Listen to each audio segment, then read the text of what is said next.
Good afternoon, everyone. I'm Christine Liggio from the Office of Alumni and Parent Engagement at Lemoyne College, and I'm pleased to welcome you to Insights from the Heights, our monthly webinar series.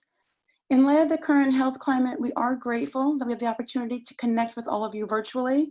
I know many of us are feeling overwhelmed and also anxious during this time of uncertainty.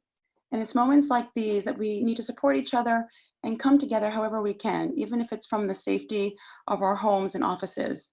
We hope to offer more of these webinars going forward and welcome any ideas that you may have on future topics. So please feel free to send them our way. Today's webcast, titled Ignatian Spirituality, Discernment and Decision-Making, couldn't come at a better time, as I think we all could use some spiritual guidance to help us navigate this uncharted territory. In a few moments, we're going to hear from Father David McCallum and Karen Botto for the second of their 3 webinars on Ignatian spirituality.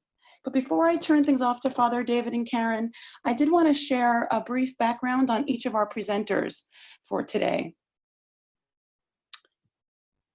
Karen Botto came to Lemoyne College in 2016 from fellow Jesuit institution St. Joseph's University, where she earned a Master of Science degree in Training and Organization Development. Over her 20 years at St. Joseph's, Karen served in many different roles, including Executive Director of Organization Development and Ignatian Leadership.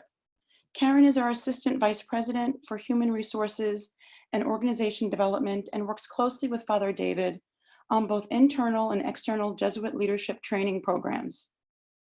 Karen is an integral member of the college's coronavirus COVID-19 task force, and she and her fellow members have been working tirelessly and doing a remarkable job in keeping the Lemoyne College community safe and well-informed. Father David McCallum graduated from Lemoyne College in 1990 with a Bachelor of Arts in English and Integral Honors. He was ordained in 2001, and his education included a Master of Arts in Philosophy from Fordham University and both a Master of Divinity degree and a Pontifical License in Theology from the Weston Jesuit School of Theology. In 2008, he completed his doctorate in education from Teachers College at Columbia University. And in 2009, Father David returned to his alma mater and is currently serving as the Vice President for Mission Integration and Development. And most recently, in January 2019, the Superior General of the Society of Jesus, Arturo Sosa, appointed Father David oversight of the Global Discerning Leadership Initiative to develop and coordinate a new formation program for senior church leaders. Before we move along, I'd like to mention that there will be a Q&A at the end of today's presentation. So please submit your questions via the Q&A button that's located on your Zoom dashboard. If you encounter any audio or video issues today, which are most likely since we have a lot of people working from home and also online classes have begun for our students, there's a lot of high volume today that's going to be taxing out our systems. So please let me know directly via the chat button if you encounter any issues with audio or video, and I'll do the best I can to remediate them. And now it's my pleasure to introduce Karen and Father David. Thank you so much for being here with us today. I know that our viewers are eager to hear your thoughts around Ignatian discernment and decision-making, especially during times like these when we're living in a really tumultuous environment. And so with that, I'm going to turn things over to you both. Thank you so much. Thank you, Christine. It's good to be here with all of you. When we initially planned this webinar, Christine and I were talking, I think it was last May when we talked about this. Very few people had heard of COVID-19, and now it seems to be in every television program, email, and discussion that we're having. We discussed whether we should postpone the webinar as so many are transitioning to a new reality of working remotely and helping our kids cope with being out of school and the uncertainty of all of that. And all that comes with practicing social distancing, so getting used to all of these new technologies. Some of us might even be caring for people who are sick or not feeling well ourselves. Despite all that, we know that Ignatian discernment can really help support our mental, emotional, and spiritual well-being. So we decided to proceed today so we could be together and really talk about this important topic. Our agenda today: first, we'll provide a brief overview of what Ignatian discernment is and Ignatian spirituality. And next, we'll describe why discernment is important in times of uncertainty. It's important all the time, but particularly in times of uncertainty. Then we'll try to clarify how discernment is different from other forms of decision making. I'm sure many of us are making multiple decisions a day at this point, and we'll try to clarify how this might be a little different. And we'll share some common terms and some examples, and then we'll try to answer any questions that you may have. Father David, is there anything you'd like to add to that agenda or clarify from that agenda? No, I think we're really all in this together. So I'm looking forward to hearing what you share and what our participants share as a part of this conversation, and as we learn our way through this new reality. Yeah. Sounds good. Before we begin, I'm actually going to ask you to close your eyes for just a moment. So if you can just feel yourself grounded in your seat, close your eyes. I know many of us are working tirelessly to deal with lots of different things. So let's just give ourselves a break for just a moment. And maybe just connect in with our breath, taking a few deep breaths.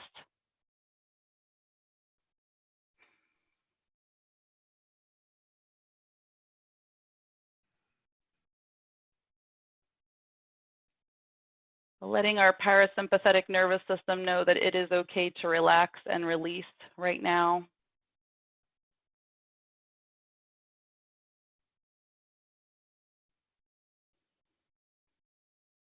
With your next exhale, try to let go of anything that's not serving you right at this moment.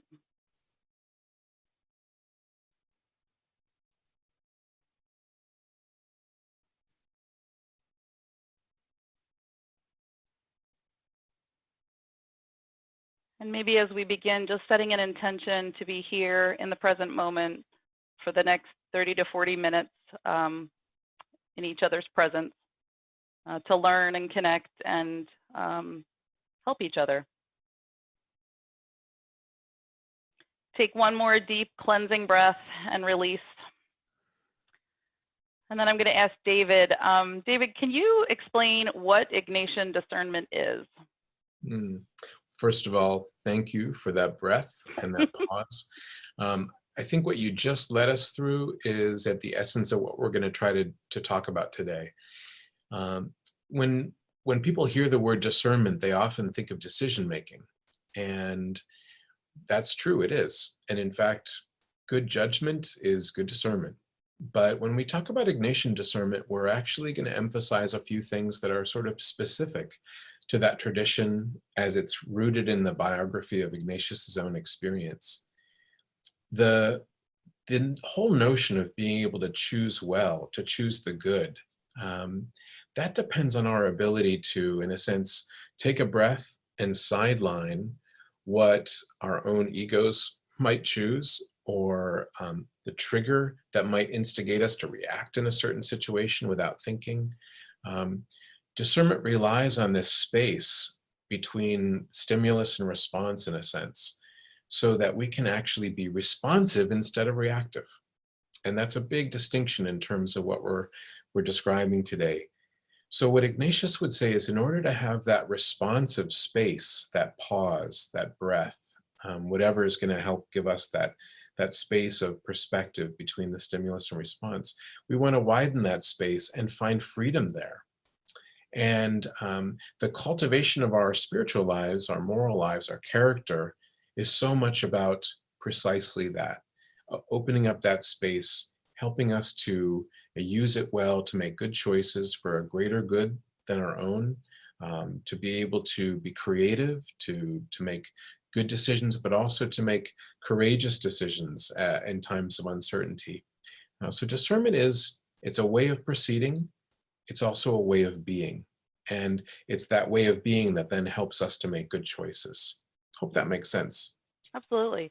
Do you want to say anything about the principle and foundation and what that meant for Ignatius? Mm-hmm.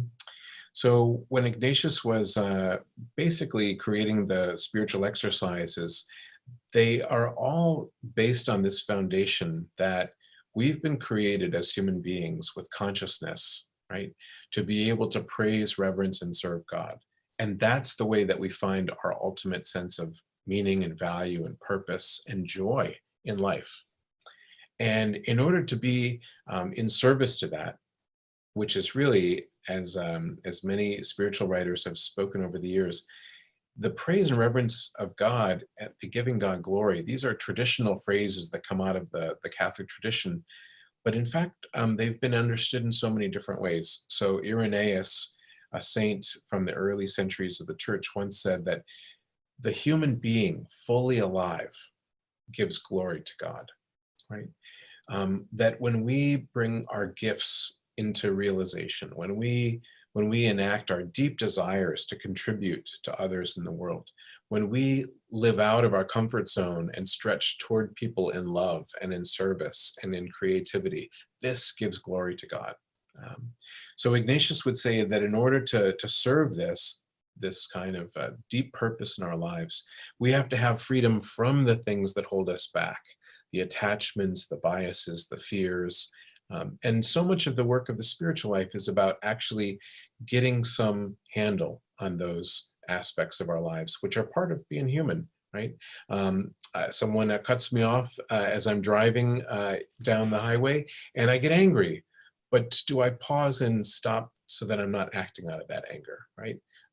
I might have a real love and attachment to a certain thing in my life. But if that gets in the way of my being generous, right, I need to look at my relationship with that thing.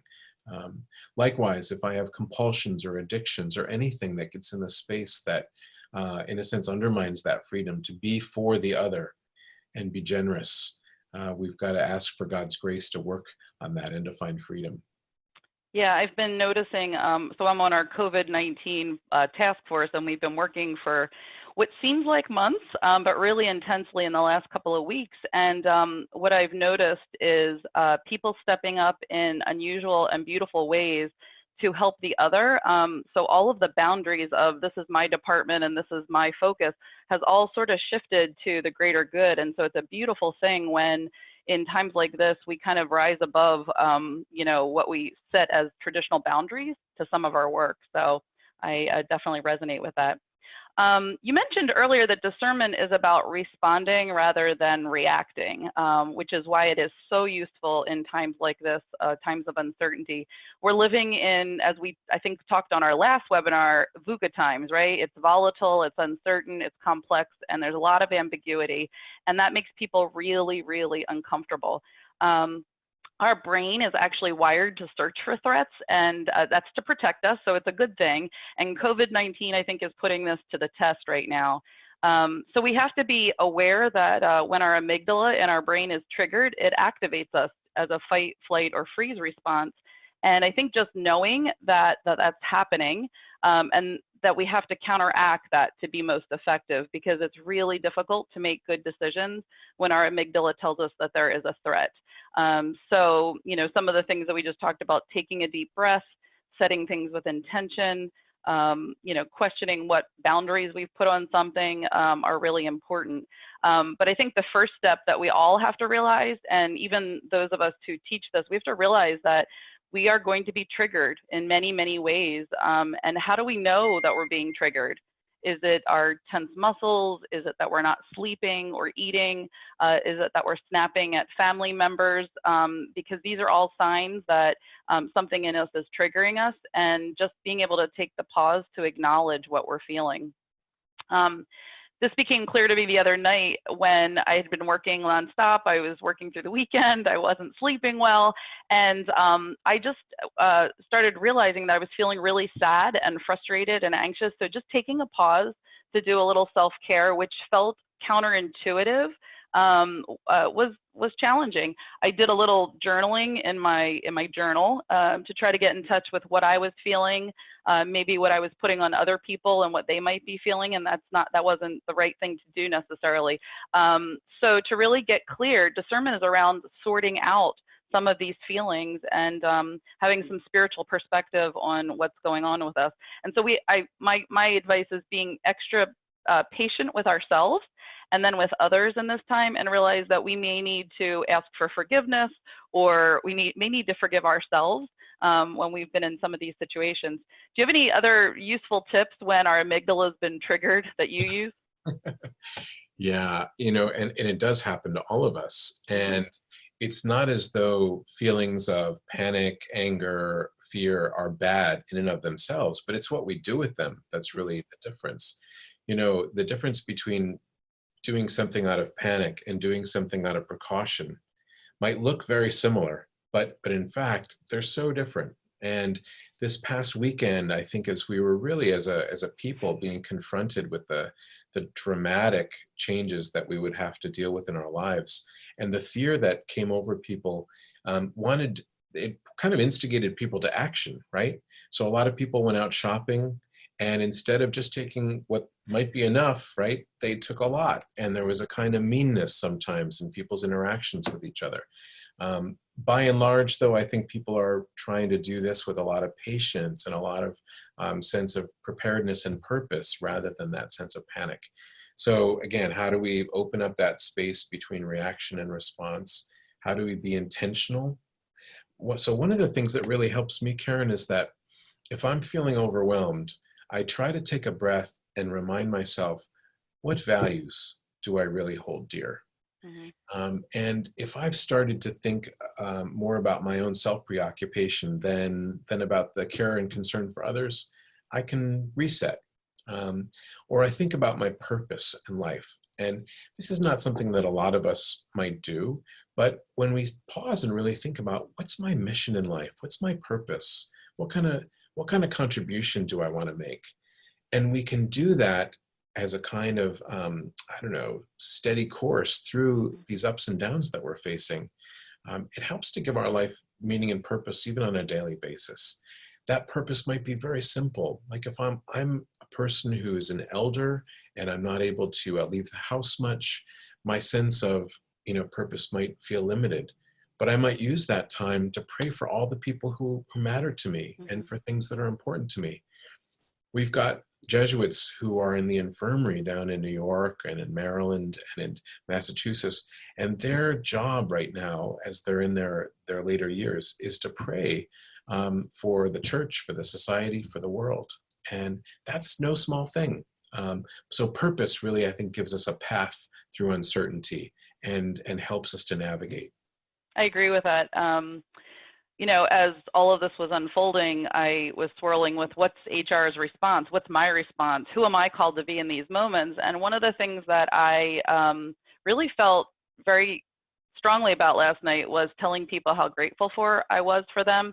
So I tried to send out a communication to everyone. Hey, I see you. I see the work that you're doing, and I value you, and I appreciate you. And I think that we need that during this time. We need to say thank you, particularly to IT folks or security or whoever it is in our lives that are doing the really tough jobs of getting other people ready. So to the teachers, to the IT workers, to the instructional designers, whoever those people are, telling them that you see them and the work that they're doing, and then trying to care for them in any way possible, if you can, if you've got that bandwidth. So I totally resonate with your idea of what's my purpose right now. Mhm. So David, can you clarify for us what is the difference between discernment and maybe other forms of decision making that we're used to in our daily life? Yeah, I mean, anybody can use discernment in the traditional sense, but when we talk about Ignatian discernment, I think we're really adding in the person of God. And so, in a sense, not just how do I make good decisions, but how do I make decisions that are aligned with what I experience as God's unfolding purpose in my life? How do I, in a sense, make good choices that are not just about my own advancement or maybe just doing a good thing for another person, but really feel like they're part of this wider relationship I've got with God? God who's calling me to live with a sense of full aliveness, God who's calling me to put my gifts in the service of other people, God who wants me to live in a way that's joyful and peaceful, right? And yet, may at times that might involve sacrifice, it might involve hardship, it might involve some really challenging sorts of times in our lives. So, in a sense, discernment in an Ignatian sense is that question: what is God asking of me now? How am I responding to God's gifts? Right? You just gave this great example of how gratitude as a practice helps us to sort of situate ourselves in the moment and feel abundance. Mhm. Feel that sense that the world and the universe are taking care of you, and you want to do something in response, Mhm. right? So that's a very Ignatian kind of way of thinking about how to live in relationship with God. Receiving those gifts, acknowledge them with great gratitude, and then giving of them to other people. Another way I think of considering discernment in an Ignatian sense is as we sort through God's unfolding will, it's co-created with us, right? It's not as if God has a blueprint or a plan someplace that we have to discover, or we're waiting for someone to slip under our door, right? The purpose that God is unfolding in our lives is one that we're co-creating with God moment to moment with all the other people in our lives. Mhm. So how do we pause and, in a sense, take perspective in the midst of our actions to see, am I aligned with that? Am I living the life that God calls me to? Or am I living afraid, right? Am I living the life God is calling me to? Or am I living in this kind of very narrow interpretation of what my life's about? Can I open myself to the possibility of being surprised, right? Mhm. I think these are all questions that come up in the course of an Ignatian discernment, and very much the relationship with God is at the heart of it. Jesus himself, right, models that. Yeah. Yeah, I was just thinking about when you said, are we doing the things that God wants us to do, or are we afraid to do those things? And last night when I queued up that email of gratitude, I paused for a moment and I thought, I'm not going to send this. This is too vulnerable. This is too much. So I called my husband into the room and I said, hey, I want to send this note of gratitude, but is it the right thing to do? And he said, do you feel like it's the right thing to do? I said, yeah, I'd like to do it. And he said, then do it. And I sent it. And as Brene Brown talks about vulnerability, you're putting your heart out there. And I wasn't sure what I would get in return. And that was okay. That was okay. If nobody responded or said, but I got a lot of notes back saying that's just what they needed. And so I encourage us to step out of our comfort zone and to do the things that might feel a little bit uncomfortable right now, because others might need that message from us. So that resonates with me as well.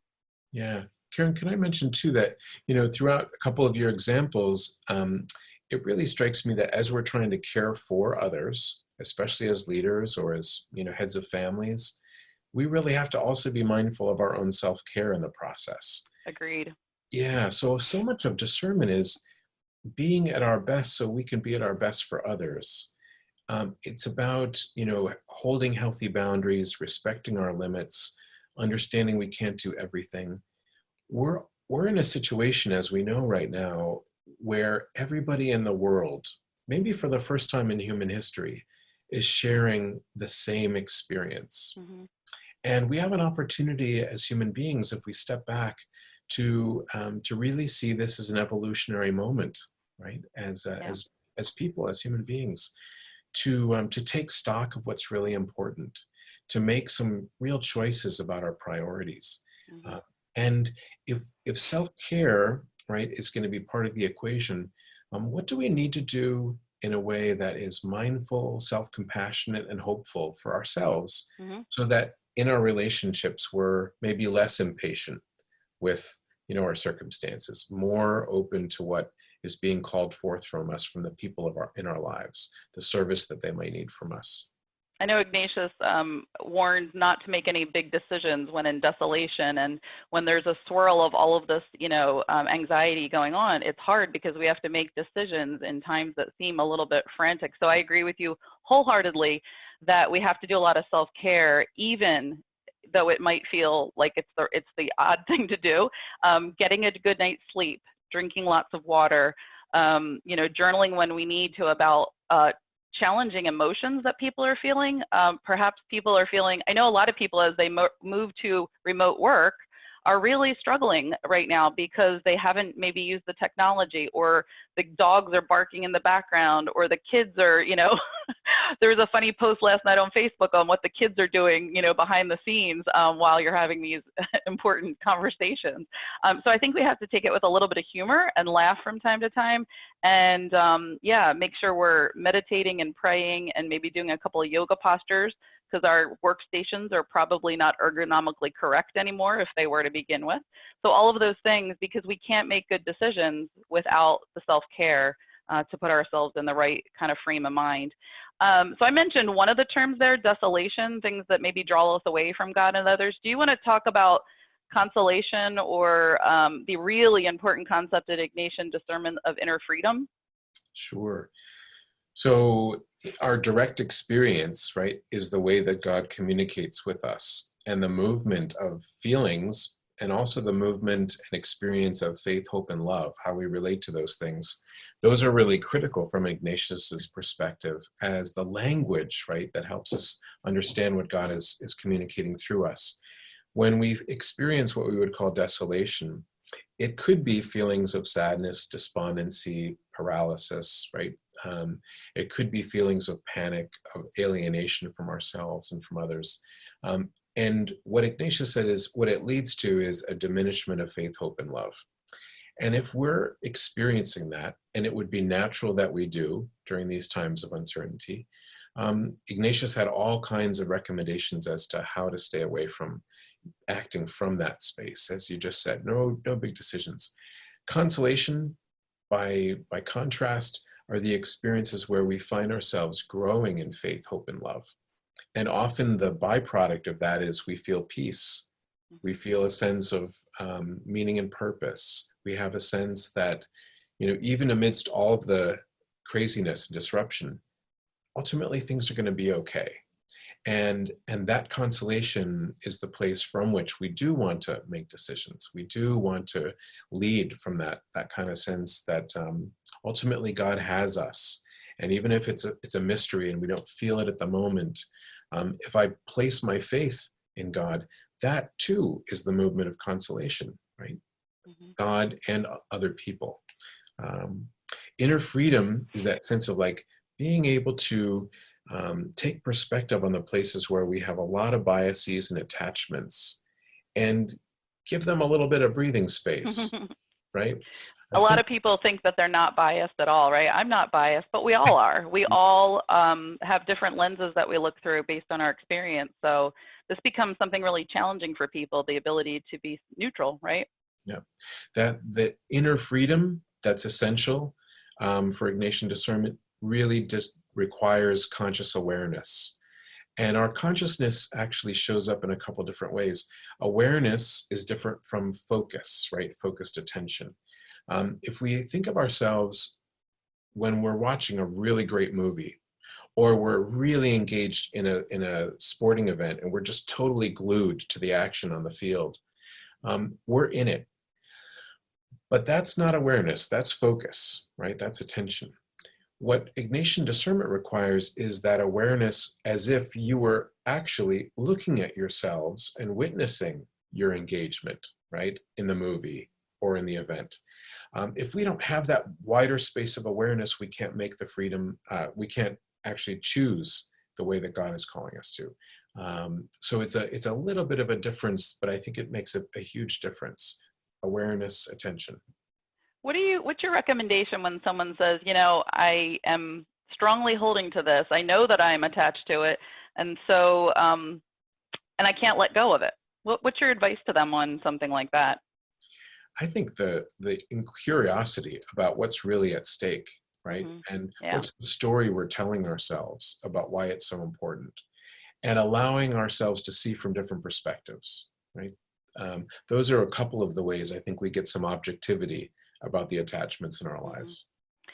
I think it's important too that we bring up this concept of magis, which many people, especially around in our Jesuit schools, see, which is essentially, if we're making a choice between two things, what serves the greater good? Do you want to say something about how that all fits together, especially for leaders today that are making a lot of big decisions, and they feel very weighty, and it sometimes feels like there's no good choice, right? Do you want to say something about that? Yeah, for mature, conscientious people who are really trying to live out good lives, the choices are usually not between good and bad, right? Mm-hmm. They're usually between two goods. And how do we select the one that is for the greater good? That's really the question that comes up in Ignatian discernment. What would be the more generous thing to do?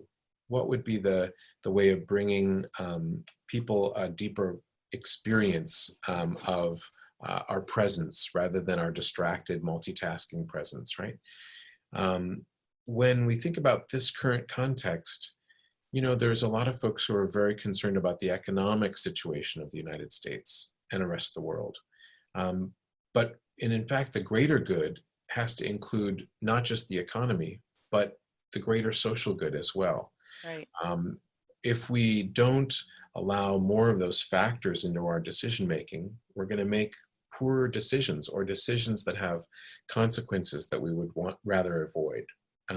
So discernment, I think at this time for the Majas, is about trying to factor in more people's benefit, well-being, and good, and not overly focusing on our own narrow good. Does that make sense? Absolutely. So we said we'd like to provide some few tips on incorporating maybe small ways discernment can be brought into our lives today as leaders. I'll start with that. I think it can be really helpful for leaders to practice the examine daily. Once again, despite the fact that it might feel like I don't have time to do that because there's so many, things that are in crisis around me, the examine really grounds us. So for those of you that aren't familiar with the examine it comes from the spiritual exercises of St. Ignatius, and it is a prayer and reflection technique that Jesuits are asked to pray twice a day. I usually say if you can do it once a day, that would be great, even once a week if you can't do once a day. But it has these 5 steps, and it's really recalling that we're in the presence of the divine, and then going into gratitude and what am I grateful for. Many people say, well, that's all I can do. And I think that's good enough at this point, is what are you grateful for? But if you have the energy and the, place to do it, really looking at the day, maybe the last couple of hours, and reviewing and reflecting on what just happened there. Perhaps there was something that you missed, maybe a coworker that was trying to be extra helpful, or I'll give you an example. The other day on my way out the door, my husband knew that I hadn't had a meal in a really long time. He had packed a lunch for me. And about halfway through my day, I just was overwhelmed with gratitude that I got a chance to eat that day only because he did that for me. So that was really a beautiful light in that part of the day.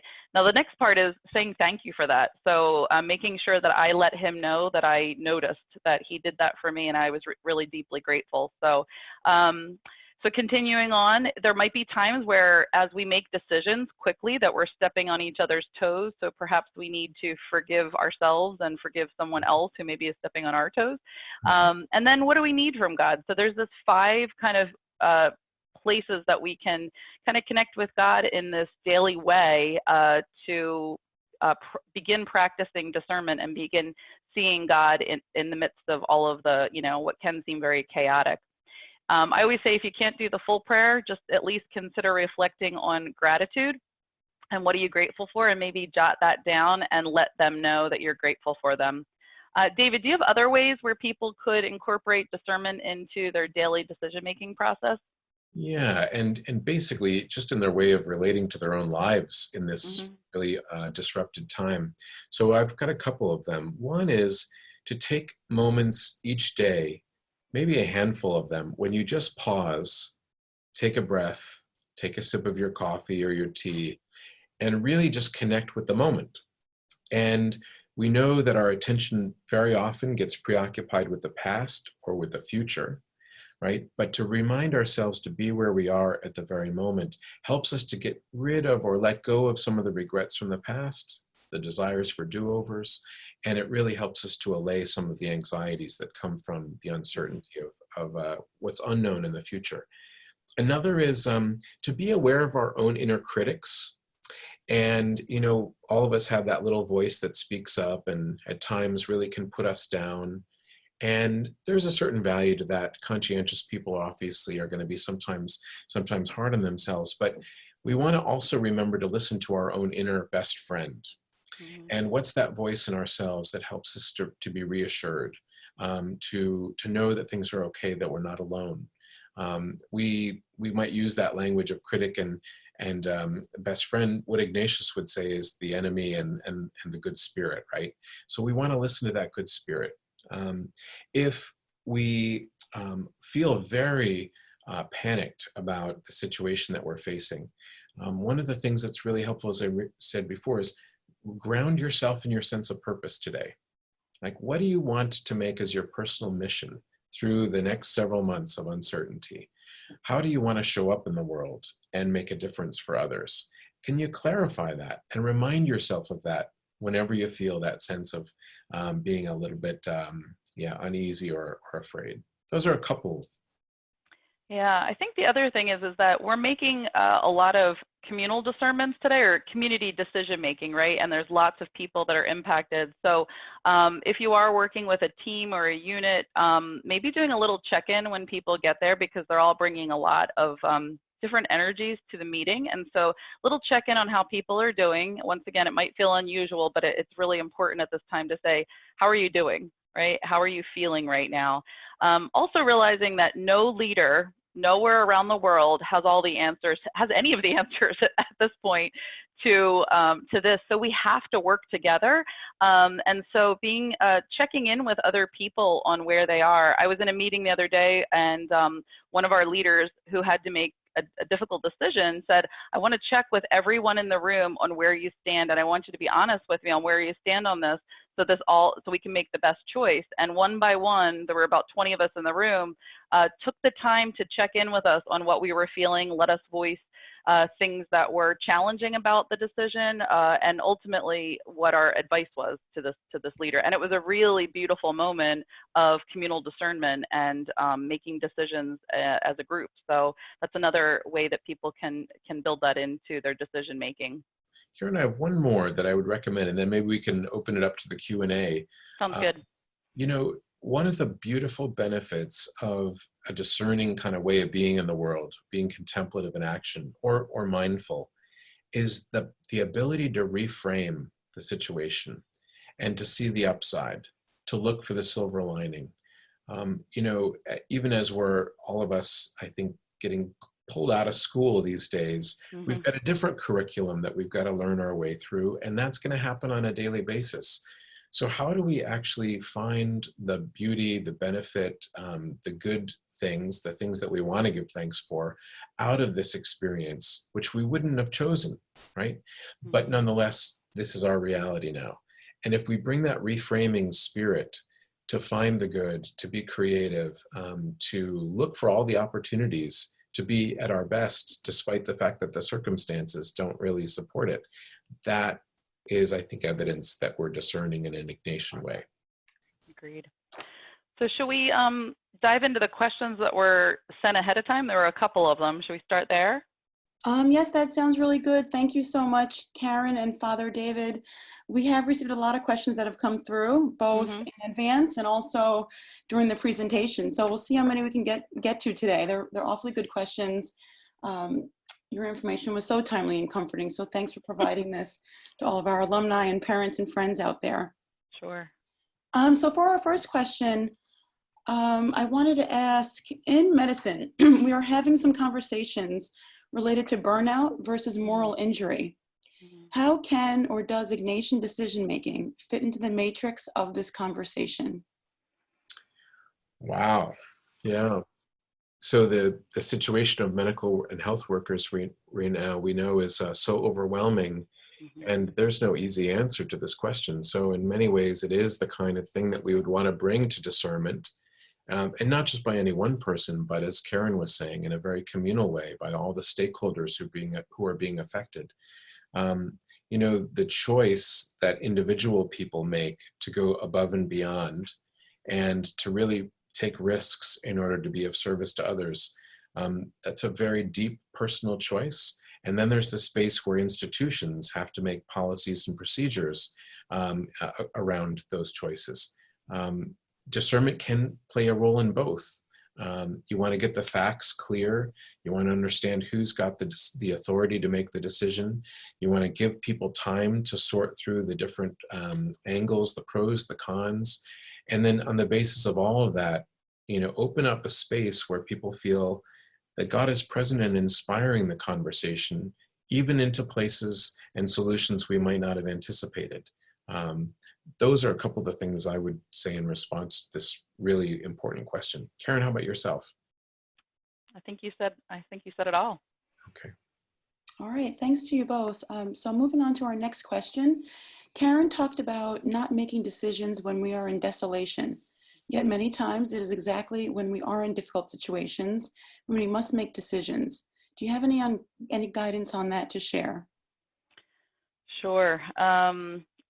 Right. So I think there's a difference between being stressed and being desolate. I think what we want to do when we have to make a difficult decision is find the places where we feel connected and hopeful about the future. And if we're not, then I think we need to, as we said before, do some self-care before we have to lean into that big decision. So it might mean taking a pause. It might mean taking a walk in nature. It might mean giving people time to reflect and pray. And it might mean that you don't make that decision right at this moment, if you can provide some space so that you can actually get some clarity on how you're feeling. And it could be as simple as, let's just check in with how we're all feeling right now. For some, they might be stressed, and for others, they might say, this is an exciting time to try some new things. And so we all could be in different places, and maybe even drawing on other people's strength when we don't feel that we're in that best place to make a decision. But ultimately, I think it comes down to some self-care before making big decisions. Yeah, one of the things I think, Karen, that you say is slow down the process. Mm-hmm. And often when we're panicked, there's a false sense of urgency that kind of impels us into action before we've really been able to think things through and process them well. So one of the keys, I think, is just slowing down. Agreed. Okay, thank you. And our next question starts out a little bit of gratitude. David and Karen, thank you for your expertise and time. She has a question regarding attachment. Can a person be attached to less than functional relationships?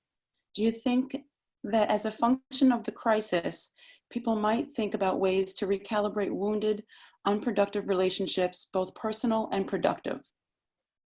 That's a big question. Well, I mean, I'm going to start with, I think in times like this, you can get clarity around a lot of things. You can get clarity around a lot of relationships and what is most important to you and how you want to live in relationship to whatever that is. So maybe for some, they're realizing that, wow, just having my family around the dinner table is something that I haven't put a high value on, but now I do because we're all together and we can. For others, it might mean this is not functioning that well in my life and I might need to do something. So I do think this is going to cause a lot of stirring, and people are going to need to spend some time sorting through all that this is bringing up for people. So I don't know if I'm answering the question. David, do you want to say anything more about that? Yeah, I mean, the territory of our interpersonal relationships is so varied. And if we think of them on a spectrum of healthy to unhealthy, there's so many factors that come into play. Sometimes unhealthy means codependent. Sometimes it means that you've got someone who's not at all mutual in the relationship, who doesn't know how to respond in a way that actually meets you in your generosity and vulnerability. There are relationships which are strictly transactional in our lives, and we may not find them very sustaining, but we end up spending lots of time in them. On the really healthy, functional side, this time might offer us the opportunity to connect with people and slow down and be present and to listen in ways that we weren't giving ourselves time before. This could be a time for creating reconciliation with those we've hurt or who we've been hurt by. The opportunity provided by this space, this uncertain space, to really look at what is God calling forth out of these relationships. Maybe it's healing, maybe it's separation. I think Jesus uses the image of pruning in the vineyard, and sometimes making some sensible choices about pruning or creating boundaries in certain relationships can be incredibly helpful. So hope that's helpful. One other thing that I will add that I just started laughing at the other day was so many people were reaching out to me going, how are you? How's the family? Did you get Jack home? And I was very focused on caring for the Lemoyne community at that point, almost to the point where I thought, I'm now damaging some of my personal relationships by not responding to them. So I thought, should I put out a message on Facebook like, thank you so much for caring for me and I'll be in touch in like 4 or 5 days? Because I know they were trying to send me love. So it is hard to manage in these times. Know that people that are doctors and nurses and teachers, they're going through a lot right now. They may not be able to respond in the way that they can right now, but down the road. So don't take it personally. Don't take it personally if they can't connect. But you're right. We might have to actually figure out some of these relationships after the crisis is done, and we're kind of going back to sort of mend some of these things. But know that people are feeling the love that you're sending. Okay, thank you. Our next question comes from one of our students.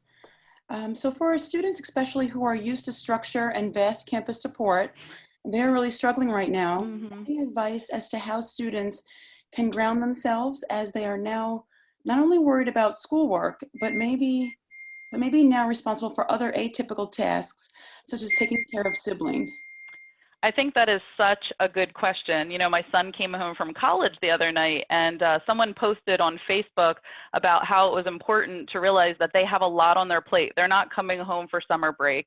They're coming home and they're going to learn in a whole new way, and we can't expect them to, you know, do the laundry and do this and do that. So I think it's really important for families to sit down and talk about these boundaries. Maybe you have 2 people working remotely. Maybe you've got, you know, 3 people that need a computer. So I think number 1 is talking about boundaries and what needs, and trying to create some sort of sense of schedule. So if you have 1 computer and everybody needs it, maybe you say you take it for an hour and a half, then I'll take it for an hour and a half. And then we'll switch off, but then you're going to need to reassess continually that that's working for everyone, and know that it might create some stress in that situation. The other thing that a lot of people say about working remotely and managing schoolwork remotely is create structure to your day. Get up, have breakfast, shower, find a dedicated workspace, right? Try to make it as free from distraction as you can, and then be really gentle with yourself. This is new. We're all going through this massive transition right now, and transition takes time. There will be grief in some of this. There will be sadness and sorrow. Letting yourself experience those things, and until you can get to that new beginning of what this looks like. But be very gentle with yourself. Also, I think reach out to people when you're struggling. So I know Lemoyne has put a lot of services where you can call in and do things remotely and Zoom. And if you are struggling, reach out to somebody to let them know that you're struggling so that we can help support in any way possible. This community is very willing to do it, and I'm sure other communities are as well. David, do you have others to add to it?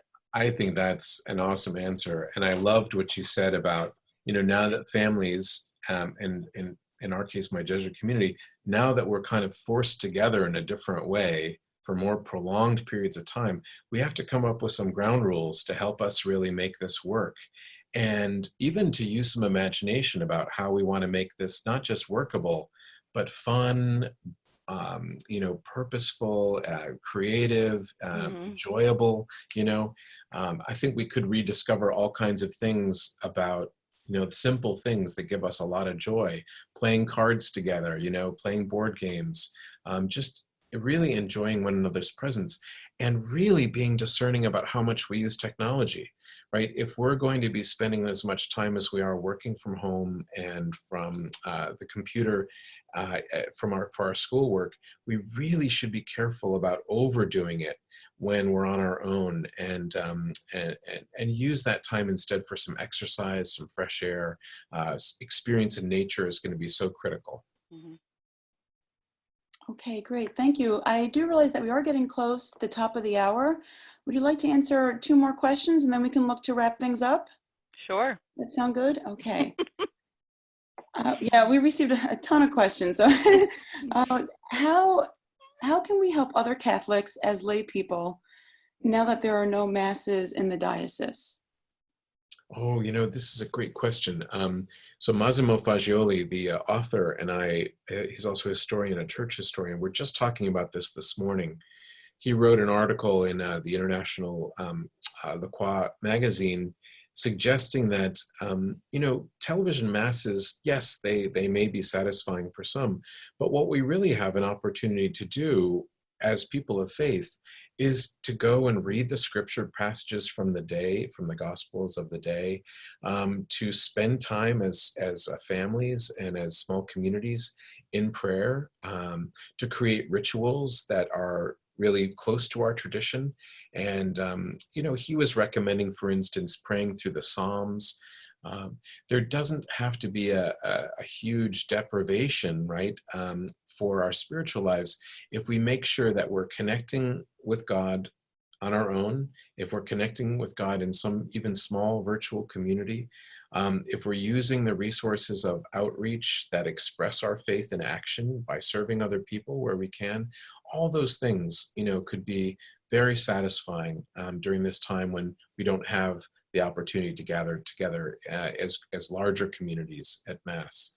Karen, what Also, do you yeah, think? I was going to say, I saw, if you're on Facebook, I'm sure there's other mediums as well, Jesuit Father Jim Martin is doing a faith sharing each day. We're reading through the gospel readings and having some discussion around that. So there are new and creative ways that are popping up each day that could be useful. So if you're on Facebook, check out Jim Martin. Yeah, I see one question though, I think that might be worth also attending to. One of the things that we are really confronted with in these days is that most everything is out of our control. This can cause anger, sadness, fear, but I think one of the most amazing parts of the Serenity Prayer is discerning where is that line between what is within our control and everything outside of it, and being able to give that over, right? And trusting, again, that because of the amazing goodness of people at heart, because of the creativity and the imagination we have available to us, we are going to get through this. So I think how we handle the limit between what is in our control and what is out is one of those great discerning kind of questions to bring into our lives. Mhm. Thank you so much, Father David and Karen. I think this is probably a good stopping point for us. We're almost at the top of the hour. I know that you just answered one of the last questions there. Was a great question to end with. Do you have any final remarks that you'd like to share with everyone? I'd like to tell everyone to make sure you're breathing. Make sure you're taking lots of deep cleansing breaths. Spend time with your family, friends, not friends, friends remotely. With Zoom calls and things like that. Check in on people when you can. Get out in nature. Mother Nature does some amazing things for you. So, but just to care for yourself during this time and to care for those around you. Yeah, those are great, Karen. I would say stick close to the facts and the stories that we make up about them. One of the challenges over the last couple of weeks has been just getting a handle on what's actually happening, Mm-hmm. and sticking close to the real facts, right? And discerning through them is going to be critical.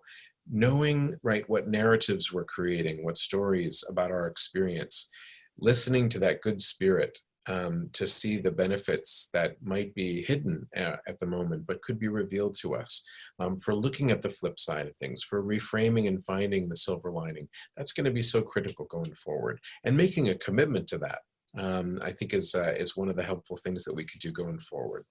And God is with us, right? In all this disruption, God may be more apparent and present to us than when we're on automatic pilot in our lives up until this moment. This is an opportunity for us to discover that Spirit of God working right here in our midst and within each of us. Okay. Thank you so much to you both for sharing your time and your spiritual guidance with all of us.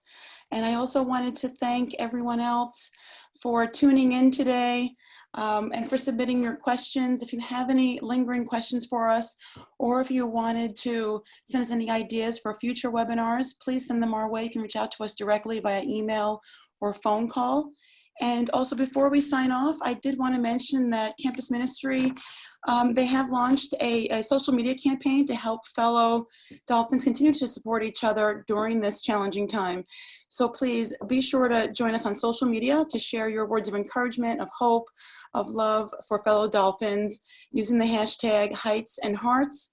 And on behalf of Lemoyne College and the Alumni Engagement Team, thank you to everyone for joining us today. And thank you, Father David and Karen, Thanks, for sharing Christine. your time with us today. We hope that everyone stays well and hope that your family stays well. We hope to see you again soon. Thank you. Cheers.